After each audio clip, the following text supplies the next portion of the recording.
Olá, boa tarde. Hoje eu recebo aqui no estúdio do Resenha o advogado, criminalista e escritor Alan Paiva. Alan, boa tarde. Boa tarde, Tevaldo. Boa tarde aos que estão nos assistindo. É um prazer imenso participar do seu programa. Prazer nosso recebê-lo aqui para tratar hoje de uma obra que traz um caso do século XIX. Um caso para quem é ludovicense, maranhense, já deve ter ouvido falar ou conhece, que é o caso Pontes Visgueiro, da barbárie feminicídio, um caso de um desembargador, né, que cometeu um assassinato bárbaro nos anos de 1870 alguma coisa, né, Alain? 1873. 1873. O livro do Alain, editado pela Clara Editora, né, dirigida pelo jornalista Félix Alberto Lima. Alain,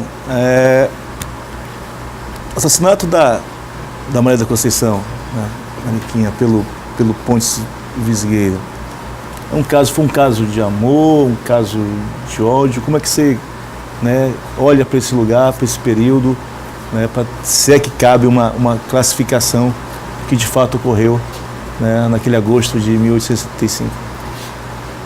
Tevaldo, é preciso dizer que eu sempre tive, desde os meus tempos de universidade, vontade e desejo de escrever sobre o caso Pontes Visgueiro, um caso famoso, muito famoso no Brasil inteiro, inclusive já foi escrito por outros escritores, juristas, né, que aconteceu aqui em São Luís, mais precisamente na Rua São João, né, quando em 1873, no dia 14 de agosto, o desembargador do Tribunal da Relação do Maranhão, que era a antiga denominação do Tribunal de Justiça, matou a Mariquinhas, né, a Maria da Conceição, conhecida então como Mariquinhas, sua namorada. E Mariquinhas, que era uma adolescente, né? Que era uma adolescente de 15 anos de idade, 15 anos, né? Isso. E desde a universidade eu tinha o desejo de escrever sobre o caso, de me aprofundar nesse caso, né? Mas eu gostaria que, não apenas de resgatar um caso do passado, mas também de trazer algo, uma nota de atualidade. E isso surgiu diante da aprovação da lei do feminicídio no ano de 2015 e com os altos índices de homicídios de mulheres no país, né? Hoje nós temos o mapa da violência do Brasil, que revelou que entre os anos de 1980 e 2013, mais de 100 mil mulheres foram assassinadas no Brasil. Um pouco mais de 30 anos, aí você tem mais de 100 mil assassinatos. Um pouco mais de 30 anos. E apenas no ano de 2013, quase 5 mil mulheres foram mortas no país, o que dá um número aproximado de 13 mulheres por dia. Então, diante desse quadro, né, grave de violência contra a mulher, contra os direitos humanos, eu entendi de resgatar esse caso, o assassinato da Mariquinhas no século XIX, e a partir daí contar essa história da violência contra a mulher no Brasil. Lembrando que eu faço referência ao caso Pontes Visgueiro, mas também a outros casos famosos que foram emblemáticos e que num determinado momento foram fundamentais para a discussão e para a própria evolução cultural e jurídica sobre o assassinato de mulheres, como é o caso do Dock Street, que aconteceu no Rio, todo mundo conhece, e também um caso famoso que aconteceu na década de 70, aqui em São Luís, que foi o caso do homicídio de Marina Canto pelo seu marido César Canto.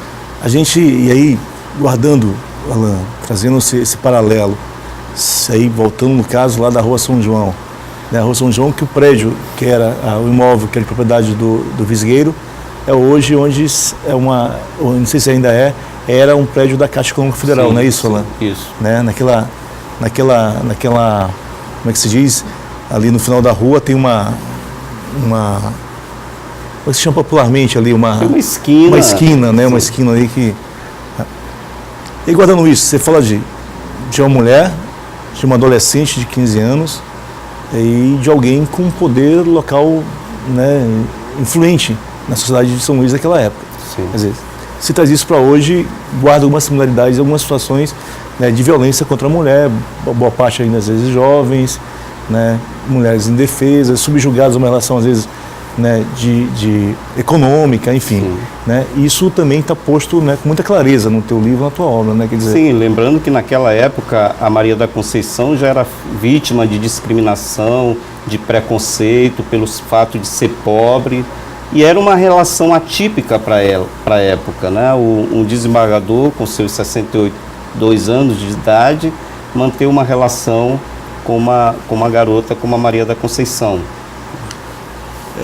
Alan, e aí você evidentemente pesquisou isso, há obras, né, no país que já trataram desse caso, mas efetivamente, assim, o Pontes Visgueiro, ele é julgado, ele é condenado, mas há um dado, e aí presente em várias obras das quais você faz referência no livro, de um certo processo, digamos, um problema psiquiátrico. Quer dizer, problema psiquiátrico que é muito comum, né, nas defesas, né, jurídicas de um desses personagens, ser a ele um desvio psiquiátrico, problema psicológico, problema psiquiátrico, enfim, quando há casos, né, que envolvem esse tipo de violência. O que de fato, assim, que você apurou, que de fato o que você pensou, o que você acolheu disso? Quer dizer, foi um crime de ódio, foi um crime passional, um crime de paixão, ou há essa possibilidade de que de fato o Pontes Visgueiro havia esse problema aí psiquiátrico que o levou digamos, a um ato, né, extremo naquele momento lá? Etevaldo, hoje, quase 150 anos depois daquela tragédia, ainda se discute qual a motivação do crime, qual a motivação de Pontes Visgueiro. Na época, a sua defesa, que foi realizada de forma brilhante pelo Dr. Franklin Doria, advogado e futuro barão de Loreto, ele alegou o desarranjo mental, ou seja, ele teria matado a Maria da Conceição por um desarranjo, né, mental levado por uma paixão avassaladora que em algum momento e de alguma forma prejudicou a sua inteligência e a sua vontade.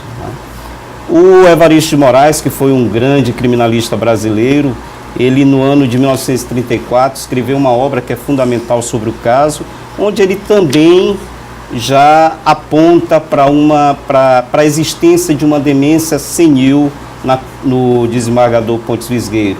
Então, até hoje, os autores se dividem. A Luísa Najib Eluf publicou um livro chamado A Paixão no Banco dos Réus, em que ela resgata o caso Pontes Visgueiro, só que na ótica dela, visto a partir da visão feminina, ela acha que não havia nenhum desarranjo mental, que ele estava perfeitamente consciente do que fez e no momento que fez, de forma que a defesa, segundo ela, pretendia apenas absolvê-lo. E até hoje os autores, os estudiosos se dividem sobre essa questão. Mas o depoimento, né, no seu julgamento, Visgueiro fala exatamente que, de fato, agiu por, digamos, uma forte... Movido por uma paixão, uma grande paixão. Né? E é bom lembrar, Etevaldo, que se no século XIX, no momento da defesa do Pontes Visgueiro, o seu advogado alegou o desarranjo mental, passados quase 150 anos, né, ainda se encontra a mesma justificativa, se levanta a mesma justificativa em muitos casos de homicídio de mulheres, ou seja, a loucura, o desarranjo mental que levou o assassino a matar, às vezes impiedosamente, a vítima. Eu vou insistir com esse tema, não, porque é um tema que é muito recorrente nessa discussão da violência contra a mulher, e seja ela doméstica, seja fora desse espaço, né, que a gente está acostumado a... Tá?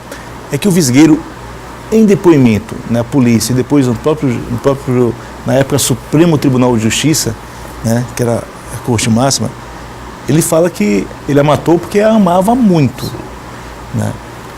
Essa relação do amor também, isso é uma justificativa para a sociedade da época, aquilo que pela figura depois que ele ocupava, ou isso de fato foi uma alternativa da defesa em imputar ele a questão do crime de honra e efetivamente, né, da forte emoção que levaria, né, a um crime tão bárbaro? É bom considerar, Etevaldo, que a defesa do Pontes Visgueiro, como eu falei, sustentada brilhantemente pelo Franklin Doria, trouxe muitos argumentos fortes e baseados na ciência da época, né? O que revelava também a cultura daquele defensor. Ele trouxe argumentos psiquiátricos da época, como fez também o Evaristo de Moraes, né, décadas depois no seu livro. Nos anos 30, que né, trouxe, em 1934, a época da publicação do livro dele, que trouxe elementos, né, da ciência psiquiátrica de então, que de alguma forma embasavam a tese da demência senil, né? Alan, por que o Pontes Visgueiro não foi julgado no Maranhão e sim no Rio de Janeiro na época? Ele era desembargador e o tribunal competente para julgá-lo era o Supremo Tribunal de Justiça. Tanto que, apesar dos reclamos populares, da imprensa também, que na época cobriu de forma exemplar esse caso, a prisão dele só foi decretada pelo Supremo Tribunal de Justiça. E o julgamento também foi realizado no Supremo Tribunal de Justiça, que ficava na corte, né, que era o Rio de Janeiro, onde ele foi julgado e condenado. Aí chegou a embargar a decisão do Supremo pedindo que viesse para o Maranhão. Sim, depois isso foi acolhido, não? Não. Não foi acolhido? Não foi acolhido, ele queria cumprir a pena de prisão perpétua, porque ele foi condenado à pena de galés perpétuas, que normalmente era reservada aos escravos, que era uma pena não só cruel, como infamante, desonrosa. Então era reservada a escravos. E essa pena ela foi convertida em prisão perpétua com trabalhos em virtude de ele já ter mais de 60 anos de idade. Então, assim, prisão perpétua com trabalho, no segundo momento de redefinição dessa pena, é isso? Ele foi condenado à pena de galés. Galés, que imputava o escravo comum, normal, do país aqui no momento. E depois essa pena foi convertida à prisão perpétua com trabalho. Aqui ao meu lado, o advogado criminalista, escritor Alan Paiva. A gente está fazendo um papo sobre, né, este livro, o caso Pontes Visgueiro, da barbárie ao feminicídio. Tem uma coincidência, esse crime, ele é de 14, esse crime bárbaro, bom que se diga, de 14 de agosto de 73, né, 73. Hoje, 17 de agosto, né, e 17 de agosto, Alan, a gente estava conversando sobre isso, 17 de agosto foi o dia em que a polícia encontrou, né, no quintal da casa do Pontes Visgueiro, do imóvel que ele morava, né, o corpo da Mariquinhas, né, da Maria da Conceição, né, coincidência desse período. Se destaca num livro que eu gosto muito interessante também, que é o papel do delegado da época, né, delegado de polícia, né. Conta um pouco para a gente como é que foi essa coisa da investigação, que foi uma investigação rápida, foi séria e tal, como é que foi isso lá? A Mariquinhas, ela é assassinada no dia 14 de agosto pelo desembargador e por um empregado dele, né? E depois de matá-la, ele mutila o corpo dela e deposita num baú, né? Esse baú, ele com a ajuda do seu empregado, ele coloca num compartimento do térreo da casa e depois manda enterrar no quintal da casa. Enquanto isso, a mãe da Maria da Conceição, as amigas, né, vão insistentemente à polícia pedindo que verifiquem na casa do desembargador, porque ela sumiu desde o dia em que teria ido à casa do desembargador. No dia que ela é assassinada, ela vai à casa do desembargador com uma amiga, né, uma amiga comadre, não é isso? Sim. Essa amiga sai, deixa ela lá, sim. E o último lugar então que ela é vista... Né, porque na verdade foi uma relação, é preciso que se diga, Etevaldo, foi uma relação muito conturbada. Havia muitas crises de ciúme e muitos vexames públicos, né, por parte do desembargador. Então, no dia 10 de agosto, ele chega a encontrar Mariquinhas no quarto, na cama, com um estudante. Então, a partir daí, ele começa novamente a insistir para que ela vá até a sua casa, e ela então estava com medo, porque ela não tinha uma segurança, confiança naquela relação. Então, quando ela vai no dia 14 de agosto, é que ele manda que a sua amiga saia e deixe eles a sós e comete o crime. Depois que 3 dias após, a polícia então encontra o cadáver da Mariquinhas enterrado no fundo do quintal, no baú. E, como você ressaltou, o trabalho do chefe de polícia da época, chefe de polícia do Maranhão, o Miguel Calmon, foi fundamental, porque ele demonstrou muita coragem, muita independência no cumprimento do dever. Tanto é que o caso foi descoberto em apenas 3 dias e, salvo engano, ele levou 3 dias também para concluir o inquérito, ouvindo todas as testemunhas do caso. Alan, tratava-se de um desembargador. Qual foi a reação na sociedade naquela época? Assim? O que as pessoas de fato, né, gerou revolta, gerou ideia de acobertamento, gerou ideia... O que de fato, que sentimento permeou São Luís naqueles idos da metade do século XIX? É possível perceber isso a partir da pesquisa feita pela imprensa, pelos jornais da época, que cobriram cotidianamente, diariamente, o desenrolar do caso. Né? Havia uma revolta muito grande, né? e que se seguiu a uma vontade também enorme de que o Pontes Visgueiro fosse preso. Né? Os próprios jornais da época cobravam essa atitude do chefe de polícia, que não tinha competência para isso.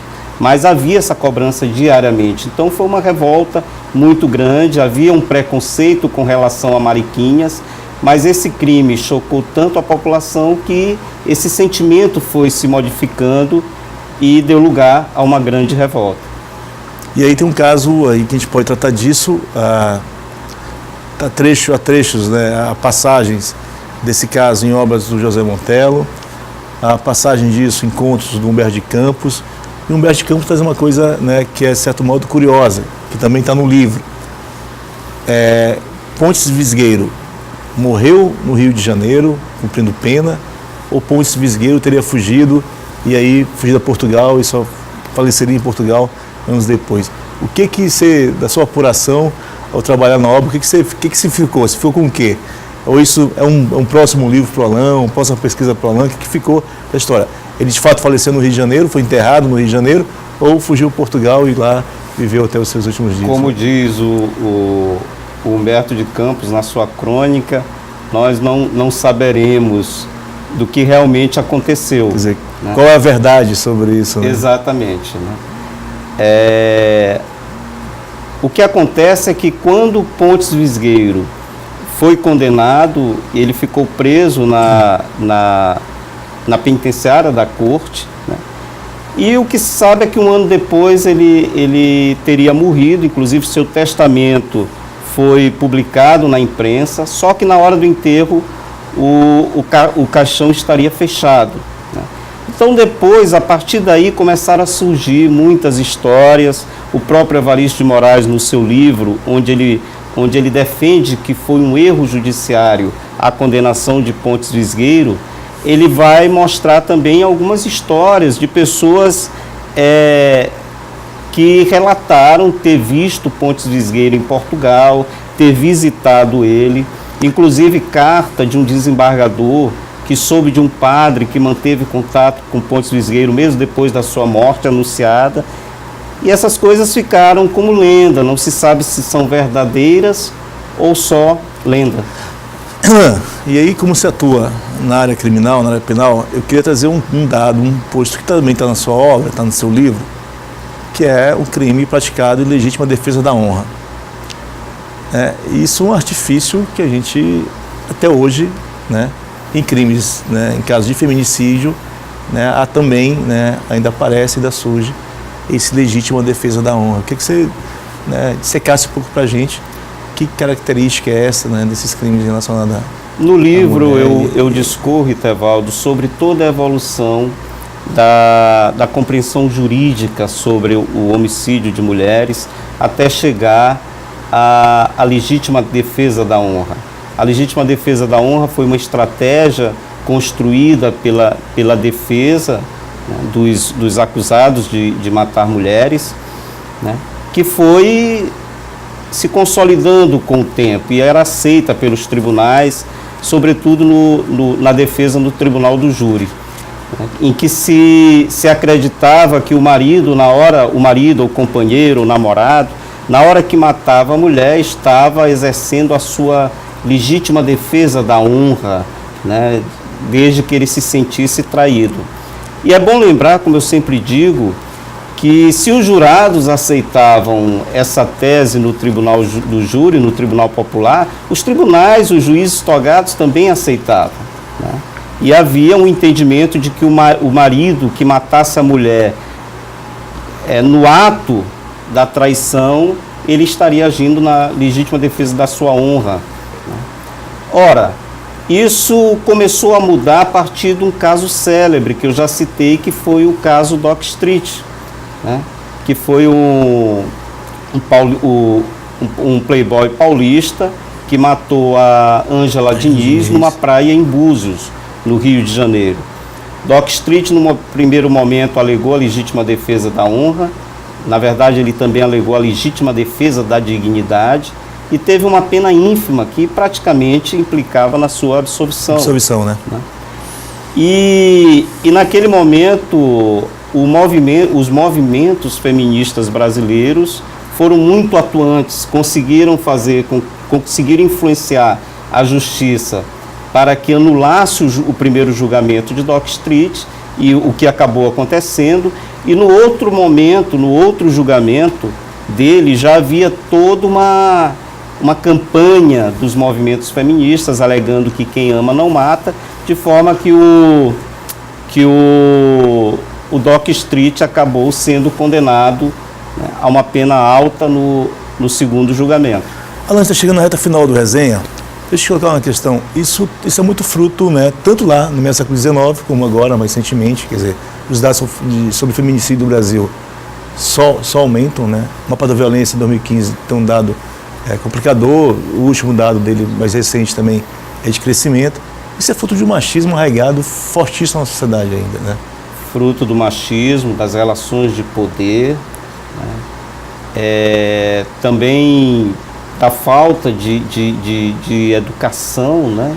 Eu acho que é preciso investir também muito em educação para mudar essa consciência das pessoas, porque só a lei não basta, Itevaldo.